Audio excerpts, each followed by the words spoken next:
Assalamualaikum guys, hi everyone. Ngayong araw pala guys ay maglilipat tayo ng bahay. Tara at samahan niyo naman ako.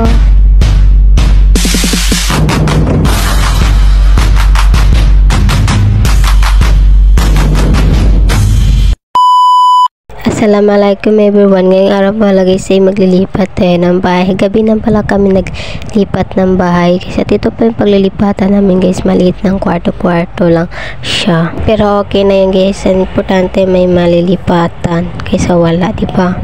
Pagpasensyahan nyo na guys kung makikita nyo makalat. Bukas ko na pala siya aayusin ng umaga kasi nga gabi guys, anong oras na mga 1 na yata yan na kailangan namin tulog. At ito guys, pagkabukasan na pala guys, naglinis-linis na rin ako at guys na ako ng mga gamit namin.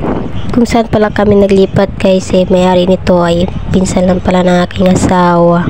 Alam nyo ba guys kung bakit kami umalis? Dati naming tinitiran. Okay naman siya guys, malaki, may sala, may kwarto, may kusina at may CR na siya guys. Kaso lang hindi namin kaya guys kasi nga 3,000 separate pangilaw 2. Pero okay naman siya, good naman siya guys. Kaso lang hindi kaya ng asawa ko guys kasi nga siya lang naghahanap buhay.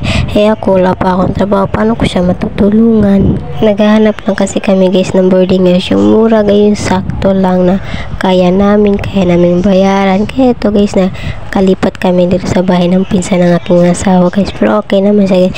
Libre na ilaw at tubig. 2,500 yung babayaran namin. Pero okay na, goods na yun kaysa sa wala.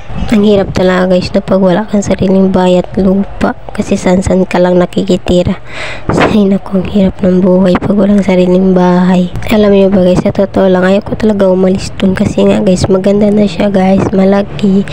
Kaso lang, hindi kaya na bayaran ng aking asawa kasi siya lang kasi nagtatrabaho. Ako, wala akong trabaho. Ito, nag-aalaga lang sa anak namin. Kung may trabaho ako, pwede ko siyang tulungan. Kasi maganda din kasi doon guys, malapit ako sa mga kapatid ko, kahit paano may magkausap-usap ako doon, kachika-chika, tapos makikita ko yung mga kapatid ko, kalagayan nila. Kasi nakakapagod na mag-arish ng gamit, tapos takot ng gamit, sobra pa naman dami, nakakapagod talaga, nakaka-stress nakaka-stress yung maglipat ka guys, tapos ang dami-dami mong gamit, ako nakakasagit sa ulo, tapos tricycle lang nilalagyan mo lang ang sasakyan na panglagyan ng mga gamit mo pag naglilipat ka ng bahay. Alam nyo ba guys, simple lang pangarap ko sa buhay, magkaroon lang bahay at lupa, kahit maliit, kahit sakto lang sa amin. Basta importante matatawag naming bahay na amin yun.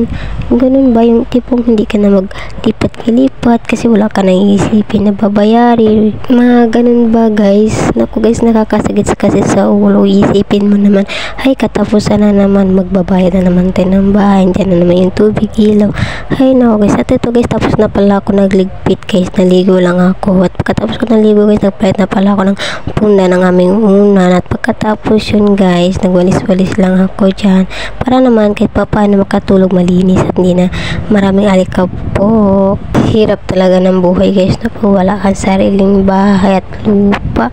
Yan talaga yung pinapangarap ko sa buong buhay ko, na magkaroon ako ng lupa, bahay, mga ganun ba, kahit simple lang na matatawag namin na kahit anytime wala na sino magpapalis, so hindi ka na magalis, wala ka na iniisip na mabayaran mo every katapusan or kailan kayo naglipat, mga ganun ba guys. Ay naku, sa kadada ko guys, tapos na pala ako guys. Ito na pala guys, malinis na at medyo okay na, naayos ko na yung mga gamit namin. At ito pala kami nakalipat guys, may kwarto lang siya resolved. At pagkatapos ko pala naglinis guys, dito kumain ako kasi nagutom naman ako. Syempre nakakagutom kayo. Sa hindi pa po nakapollow sa akin guys, please i-follow nyo ako at lagi nyo po akong supportahan sa aking mga araw-araw na mga mini vlog. Ay friend, nandiyan po kayo lagi hanggang dulo. Maraming salamat, bukas naman ulit.